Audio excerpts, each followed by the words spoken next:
সবাই মিলে বলুন কি শোনার জন্য? সর্বকালের সর্বশ্রেষ্ঠ মহামানব যিনি এসেছিলেন এই পৃথিবীতে মানুষের কল্যাণের জন্য। কিসের জন্য?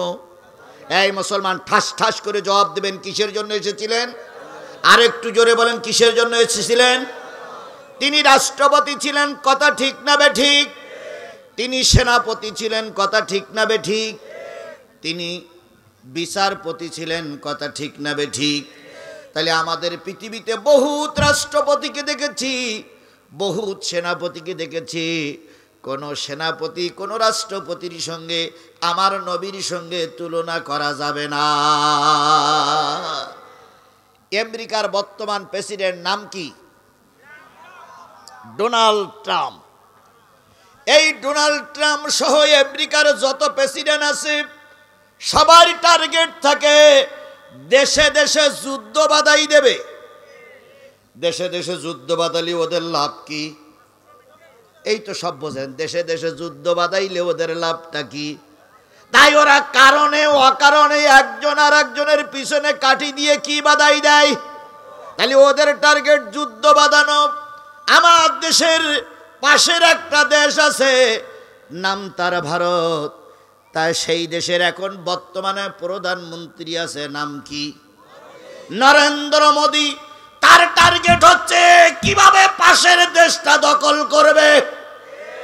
সেই জন্য প্রায় ক্ষমতার চেয়ারে বসে বলে বাংলাদেশের দিনাজপুর দখল করব আর চট্টগ্রাম দখল করব। তুমি দাদা চট্টগ্রাম আর দিনাজপুর দখল করবা আর আমরা আঙুল চষব। আমরা আঙুল চড়ব, জোরে বলেন আঙুল চড়ব।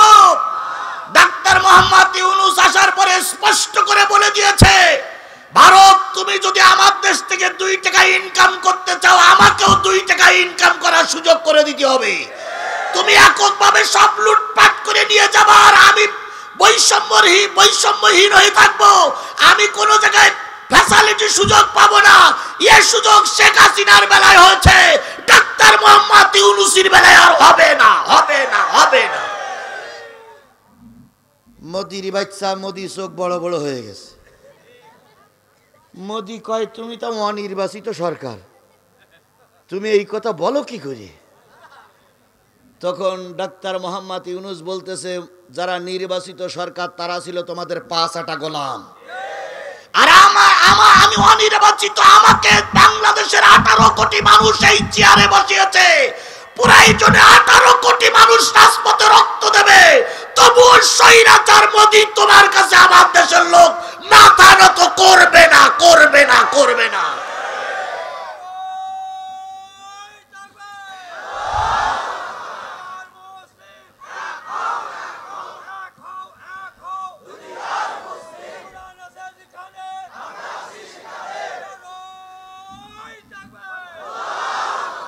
নরেন্দ্র মোদী কয়, ইউনূস সাহেব আপনি এরকম জোরে কথা বলতেছেন কেন? ইউনূস সাহেব বলতেছে, ছাত্ররা দেশ দখল করেছে, দেখেছেন তো আপনি? দেখেছি। ইউনূস সাহেব বলতেছে, পুলিশ প্রধান যখন গুলি করি আর পারতেছে না, তখন শেখ হাসিনা বলতেছে, এই ময়দান পরিষ্কার হয় না কেন রে? তখন পুলিশের ডিআইজি আইজি বলতেছে, স্যার একজন মরলি 4 জন দাঁড়ায়। একজন মারা গেলে কয়জন দাঁড়ায়? তাহলে মারবো কত? বাধ্য হয়ে পুলিশের গুলি শেষ হয়ে গেছে, ময়দান ছাত্রদের দখলে এসে গেছে। তাহলে একজন মরলি কয়জন দাঁড়ায়? আর মোদি তুমি শুনে রাখো, এখন যদি আমার দেশের একজন মারা যায়, ওই জায়গায় 40 জন দাঁড়িয়ে যাবে। কারণ এখন বিএনপি, জামাত, আওয়ামী লীগ, জাতীয় পার্টি, স্বৈরাচারী, স্বৈরতন্ত্র সবাই কোরআনের ছায়াতলে এক। প্রয়োজনে রক্ত দেবে, প্রয়োজনে জীবন দেবে, প্রয়োজনে কাপড়ের কাপড় বেঁধে রাস্তায় নামবে, প্রয়োজনে আল্লামা সাঈদী নিজামীর মতন ফাঁসির কাস্টে চলবে। তবুও বাংলাদেশের 18 কোটি মানুষ বেঁচে থাকা অবস্থায় ভারতকে 1 ইঞ্চি জায়গা ছেড়ে দেওয়া হবে না। আমার কথা সে কারা কারা একমত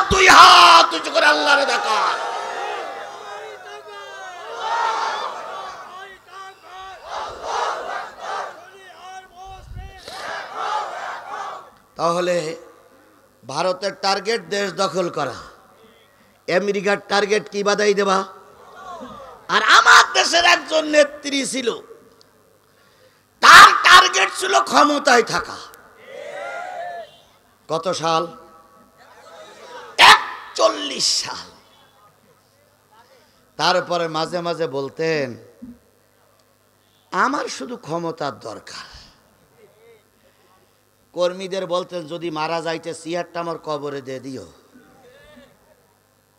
তাহলে এনার টার্গেট হলো ক্ষমতায় টিকায় রাখা, ওনার টার্গেট দেশ দখল করা, আর ওনার টার্গেট হলো যুদ্ধ বাধায় দেওয়া। পক্ষান্তরে আমার নবীর টার্গেট ছিল একজন বিপদগামী মানুষ কিভাবে আল্লাহর জান্নাতে যাবে। কথা ঠিক বললাম না বেঠিক বললাম? আল্লাহর নবী যখন পৃথিবীতে আসলেন, নবীর ঘরটা ছিল জীর্ণ শীর্ণ। নবীর মা আমেনা বলেছেন আমি স্বপ্ন দেখতাম। কে যেন বলে যেতেন, ওগো আমেনা তৈরি হও, তোমার ঘরে বিশ্বের সর্বশ্রেষ্ঠ মানুষটা জন্ম নিবে। কিছুদিন পরে আর একজন এসে বলে গেল, আমেনা তুমি রেডি হও, তোমার ঘরে আসতেছে নবীদের সরদার, গোটা কুল কায়নাতের নেতা জনাবে মুহাম্মদুর রাসূলুল্লাহ সাল্লাল্লাহু আলাইহি সাল্লাম। আমেনা বলেন, ও আমার দুনিয়ার মানুষেরা শোনো, নবী যখন দুনিয়ায় আসলেন, জন্ম নিলেন, তখন নবীর আগমনের কারণে একটা বাতি জ্বালাবো এমন তেলটুকু আমার ঘরে ছিল না। আমেনা বর্ণনা করেছেন, নবীকে পেটে রেখে যখন ঘুমায় যেতাম, রাতের অন্ধকারে ঘুম ভেঙে যেত, ঘুম থেকে জেগে দেখতাম মাথার উপরে চাঁদ আর তারকা খেলা করতেছে। তাহলে মাথার উপর চাঁদ আর তারকা যদি খেলা করে, তাহলে সেই ঘরের কি নাই? সেই ঘরের কি নাই? সাল নাই, সাদ নাই। আমেনা বর্ণনা করেছেন, আমি নবীকে পেটে নিয়ে শুয়ে থাকতাম, উত্তর দিক থেকে বাতাস আসলে উত্তর দিকের বেড়াগুলো ভেঙে যেত, দক্ষিণ দিক থেকে বাতাস আসলে দক্ষিণের বেড়াগুলো ভেঙে যেত। এমন একটা জীর্ণ শীর্ণ ঘরে আসলেন বিশ্বের সর্বশ্রেষ্ঠ মানুষটি জনাবে মুহাম্মদুর রাসূলুল্লাহ সাল্লাল্লাহু আলাইহি ওয়াসাল্লাম, যার সম্পর্কে আল্লাহ নিজেই বলেছেন, ওয়াইন্নাকা লাআলা খুলুকিন আযীম।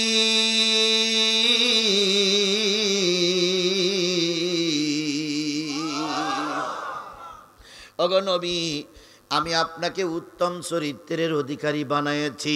নবীর চাইতে উত্তম চরিত্র বানার সমাজে কেউ ছিল না। বলুন তো, এই নবী যখন ধরাধামে পৃথিবীতে আসলেন, তখন রাত না দিন? সবাই মিলে বলবেন, তখন রাত না দিন?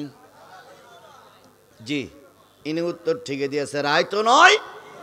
রাত শেষ হয়ে যায়নি, সূর্য পূর্ব দিগন্তে এখনো মাথা উকি মেরে উঠিনি, তাহলে রাত নয়, দিনও নয়।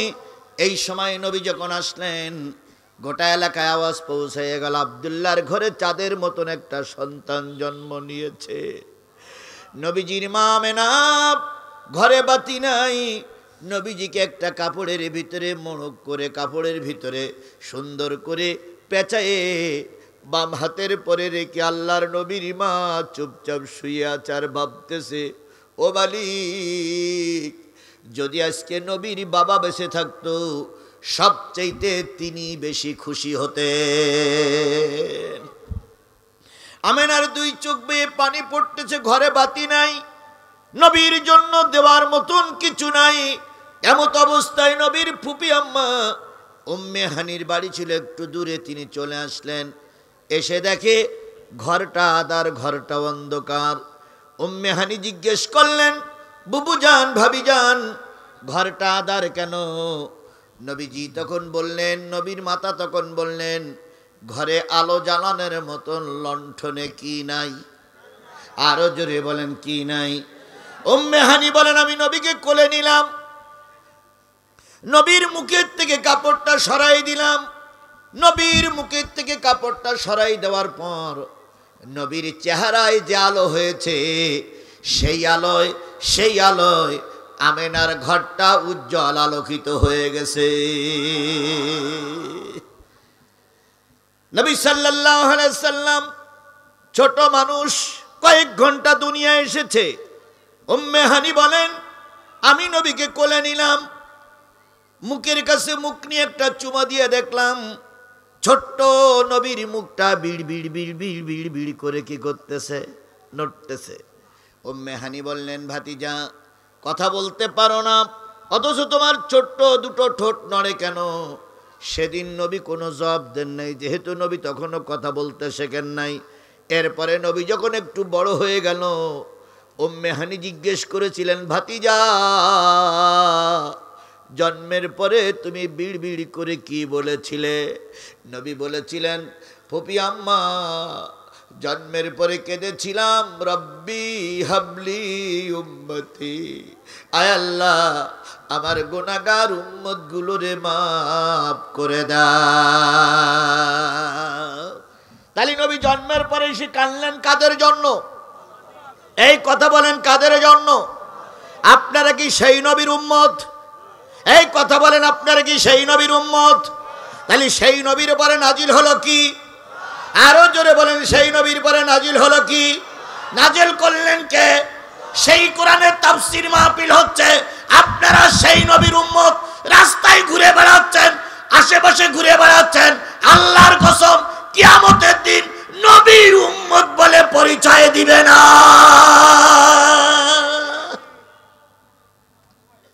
এবার বলুন তো, নবী যখন কিয়ামতের দিন বিচারের সম্মুখীন হব, আমরা সবাই নবীকে সবার আগে তোলা হবে না পরে তোলা হবে? নবী সবার আগে উঠবেন, উঠে দেখবেন রোজে মহাশরের ময়দানে একটাও লোক নাই, তার মানে এখনো কাউকে উঠানো হয়নি। নবী এবার ওখান থেকে বলবেন, জিবরিল আল্লাহরে যেয়ে বলো আমার সব উম্মতগুলোরে জাহান্নামে ঢুকায়ে দিয়ে আমাকে আল্লাহ সর্বশেষে জান্নাতে যাওয়ার জন্য আহ্বান জানিয়েছে। আমি আল্লাহর জান্নাতে যাব না, কারণ আমার উম্মতদের কোনো খোঁজ নাই। আল্লাহ তখন আরো সে মহল্লার থেকে চেয়ার থেকে নেমে এসে বলবে, হাবিব অহুদে কেঁদেছো, বদরে কেঁদেছো, তায়েফে মারি খেয়েছো, মক্কা থেকে হিজরত করে কষ্ট করে মদিনায় চলে গেছো, এরপরে হিজরত করতে হয়েছে, এরপরে কত কষ্ট না তোমার করতে হয়েছে, আমি তোমার চোখের পানি আর দেখতে চাই না। তুমি ওঠো, আমার ময়দানে চলো, আমার পাশে বসে বসে তুমি যার জন্য সুপারিশ করবে আমি আল্লাহ তাকে জান্নাতের মেহমান বানিয়ে দেব। তাহলে নবীর সুপারিশ করবে আমরা আল্লাহর জান্নাতে যেতে চাই কি চাই না?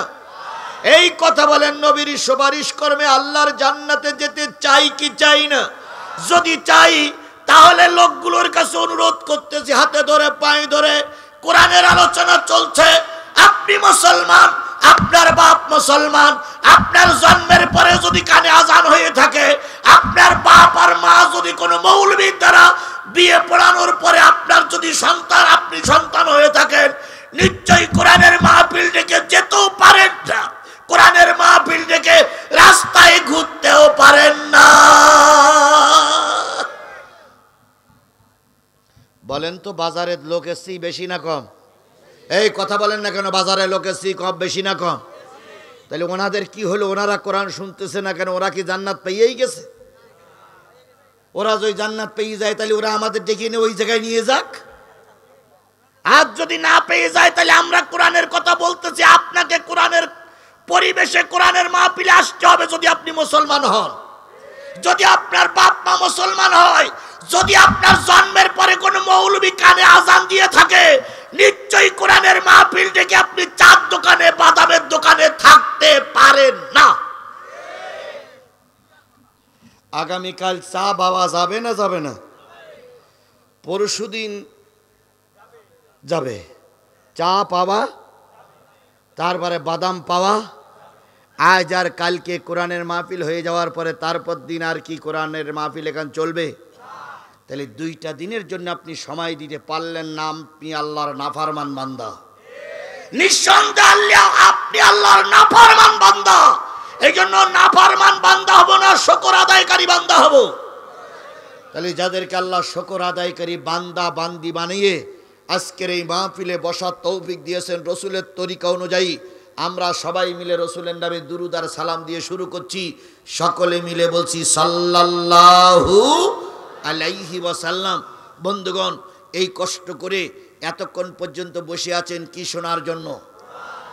আমি যদি কোরআন থেকে আলোচনা করি আপনারা কি শুনতে রাজি আছেন? সবাই মিলে বলেন শুনতে রাজি আছেন? আপনি রাজি থাকলেও আমাকে কোরআন থেকে আলোচনা করতে হবে, রাজি না থাকলেও আমাকে কোরআন থেকে আলোচনা করতে হবে। কথা বলেন, কেন আলোচনা করতে হবে?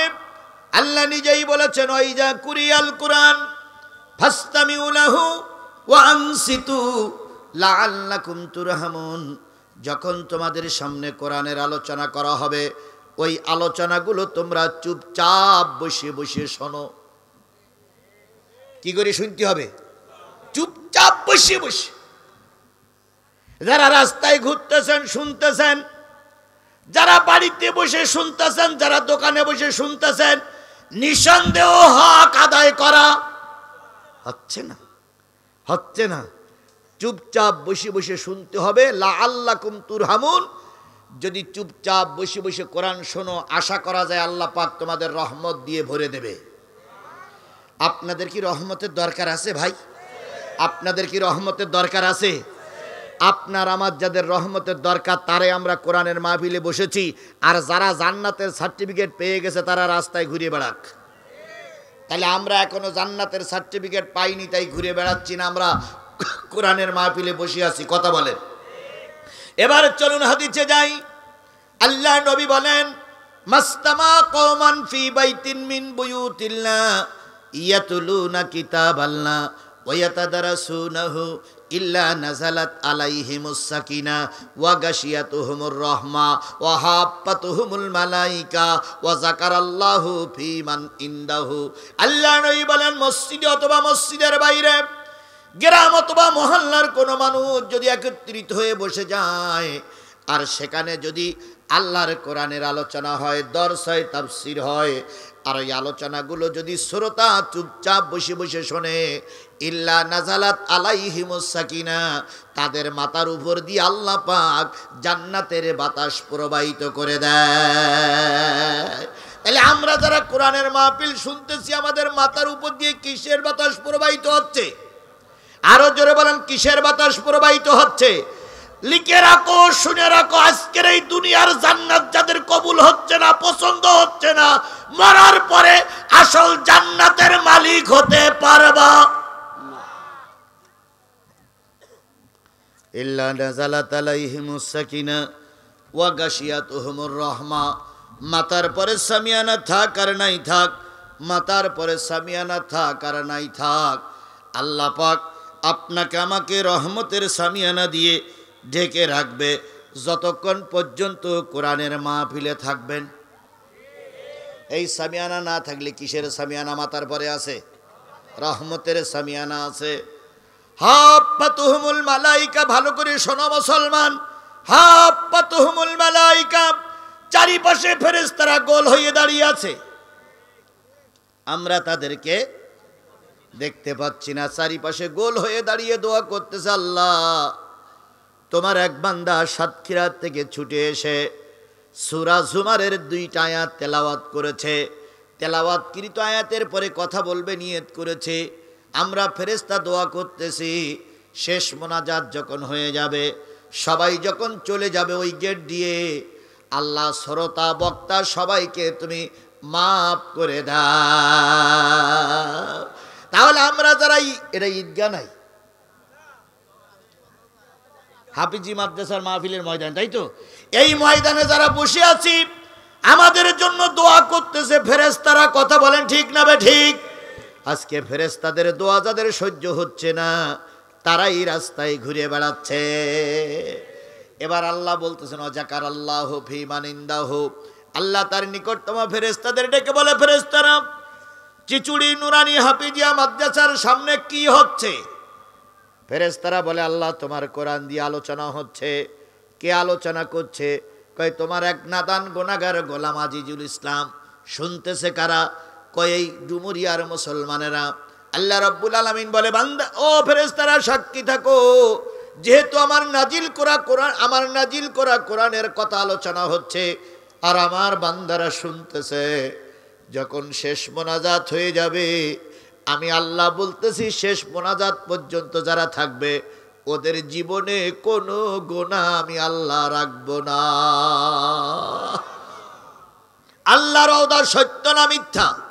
তাহলে আল্লাহ বলতেছে আজকে শেষ মোনাজাত করে বাড়ি যাওয়ার পরে আর কোনো গুনাহ আমলনামায় থাকবে না। আপনাদের আমলনামায় গুনাহ কম বেশি আছে না নাই? এই গুনাহগুলো মাফ করে বাড়ি যেতে হবে। রাজি আছেন সবাই? সবাই কি রাজি আছেন? তাহলে আমি আলোচনা যতক্ষণ শেষ না করব ততক্ষণ ময়দান ছেড়ে আমরা চলে ইনশা। তাহলে আপনারা থাকবেন তো? যদি না থাকেন তাহলে এখনই সবাই চলে যান। এখনই সবাই চলে গেলে আমার লাভ।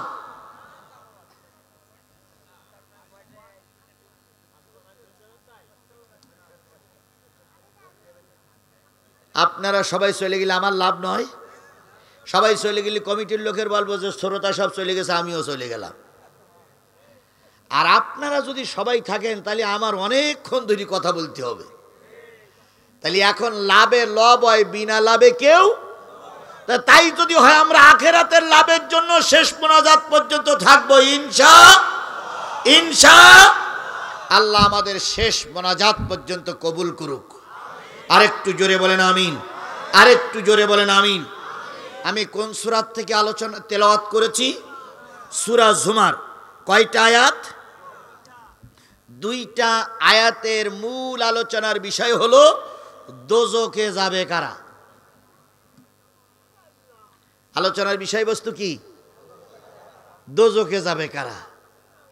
এখন আমাদের সমাজে অনেকেই ফতোয়া দেয় ও মুরতাদ, ও কাফের, অমুক ইসলামী দলের নেতাকর্মীরা জান্নাতি আর কি বলে আওয়ামী লীগের লোক জাহান্নামী।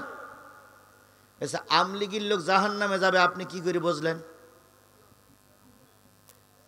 ওরা নামাজ পড়িনি? এই কথা বলেন, পড়িনি? সবচেয়ে বেশি নামাজি ছিল শেখ হাসিনা। যদি বলেন হুজুর এটা কেমন কথা হলো, বলেন তো দেখি। এখানে যারা তাহাজ্জুদ পড়েন কত রাকাত করে পড়েন? এই 4 রাকাত, 6 রাকাত, 8 রাকাত, 12 রাকাতের উপরে তাহাজ্জুদ নামাজ পড়তে হবে। কোন হুজুর ফতোয়া দেছে? আর আমাদের রাবেয়া বসরি দৈনিক 30-40 রাকাত করে তাহাজ্জুদ নামাজ পড়তো।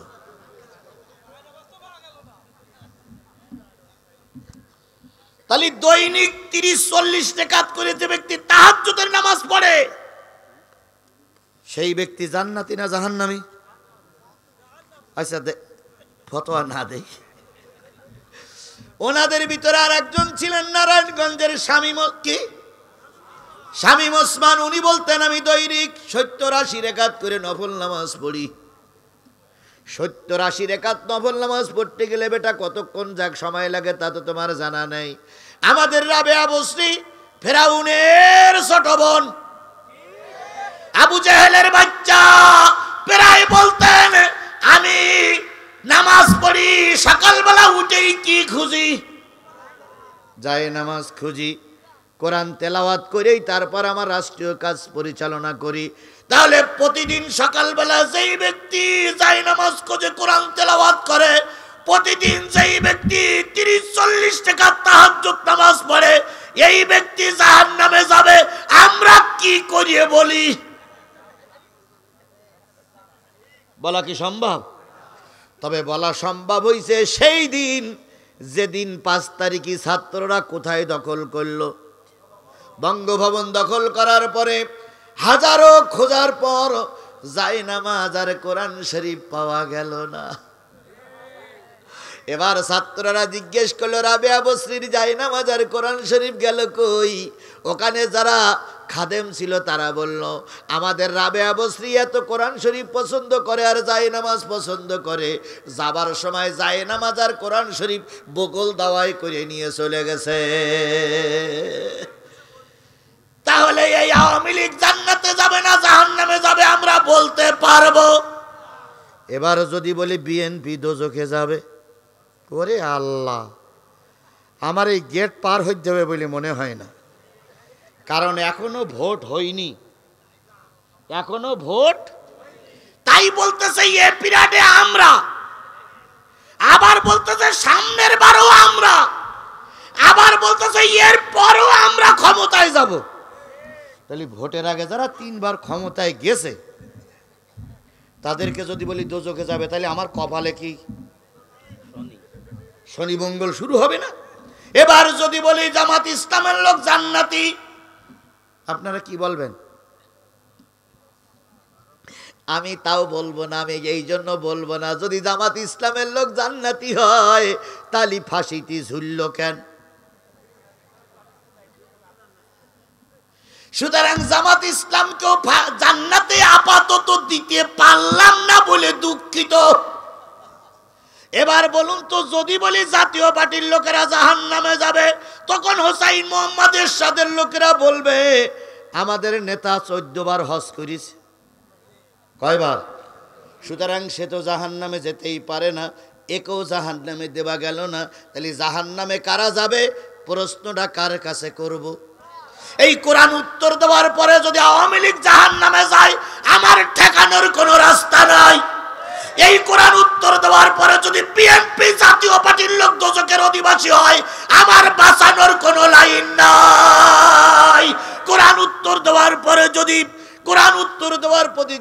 যদি জামাত ইসলাম, ইসলামী আন্দোলন বাংলাদেশ, খেলাফত এরা যদি জাহান্নামে যায়, আমি ঠেকাইতে পারবো না। তাহলে প্রশ্নটা করব কার কাছে? আর উত্তর দেবে কি? তাহলে কোরআনের কাছে প্রশ্ন করতেছি, কোরআন জাহান্নামে যাবে কারা? কোরআন যদি উত্তর দেয় যে লোকের দিকে জাহান্নামে যাবে, কোরআন উত্তর দিলে একদম ডাইরেক্ট নাম ধরে কোরআন বলে দেবে। যদি ডাইরেক্ট নাম ধরে কোরআন বলে দেয়, আমাদের কোনো দ্বিধা দ্বন্দ্ব থাকবে না। তাহলে আমরা সেই প্রশ্নটার উত্তরটা না নিয়ে ইনশাআল্লাহুল আজিজ বাড়ি যাব। আগামীকাল আরো ভালো ভালো আলোচনা হবে, কিন্তু আমি যেটা বলতেছি আমার আলোচনাটা আজকে শুনুন। হয়তো আজকের এই মাহফিলে আল্লাহ আপনাকে হেদায়েত দিয়ে দিতে পারে, ভুল সংশোধন হয়ে যেতে পারে। ভুল সংশোধন যদি হয়ে যায়, আপনি হবেন জান্নাতের মেহমান। আপনারা যারা বসে আছেন, এই জায়গাটা জান্নাত, আপনাদের কি বিশ্বাস হয়? এই জায়গা জান্নাত আপনাদের বিশ্বাস হয়? তাহলে আপনারা বসে আছেন জান্নাতের ভিতরে। তাহলে এখন জান্নাত আপনার পছন্দ হচ্ছে না, তাহলে মরার পরে আপনি জান্নাত পাবেন কি করে? আমি কোনো অবস্থায় 12টার উপরে যাব না। তাহলে এখন কটা বাজে দেখেন তো? হ্যাঁ, 11টায় 10। তাহলে সব মিলে 50টা মিনিট। ইতিমধ্যে আমার 1 ঘন্টা আলোচনা প্রায় হয়ে গেছে, কারণ আমার ওদিকে 10টায় আলোচনা শুরু করার কথা ছিল। 10 মিনিট গেছে মার জানা যায়, 10 মিনিট গেছে মার জানা যায় না। তাহলে আমি 10টায় 10-এ শুরু করেছি, আর এখন 11টায় 10 বাজে। তাহলে কয় ঘন্টা চলে গেল? 1 ঘন্টা চলে গেছে। আর 1 ঘন্টা 50টা মিনিট কোরআনের দিকে মুতাওয়াজ্জাহ, কোন দিক থেকে চলে যাবে আপনিও ঠিক পাবেন না। তাহলে এই 50টা মিনিট কোরআনের জন্য, ইসলামের জন্য, দ্বীন বোঝার জন্য, জাহান্নামী মানুষটা হয়ে জান্নাতি মানুষ হবার আশায় 50টা মিনিট কি বসা যাবে? কারা কারা রাজি আছেন 2 হাত উঁচু করে আল্লাহরে দেখান, জোরে একটা তাকবীর দিবেন। নারায়ে তাকবীর। আল কোরআনের আলো, তোমার নেতা আমার নেতা, দুনিয়ার মুসলিম। হাত উঁচু করে কারে দেখালাম? কি শুনবো? আর আমি হাত উঁচু করেছি, কি বলবো? যদি আমার নির্ধারিত টাইমে কোরআন না বলে আমি চলে যাই, তাহলে ওয়াদা খেলাপ করলে কি হয়? আর আপনারা যদি আমার মোনাজাতের আগে চলে যান, তাহলে ওনার পিছনে লিখে দেবেন ময়ূকার দন্ত নয়কার ফাইকার ক নম্বর 1।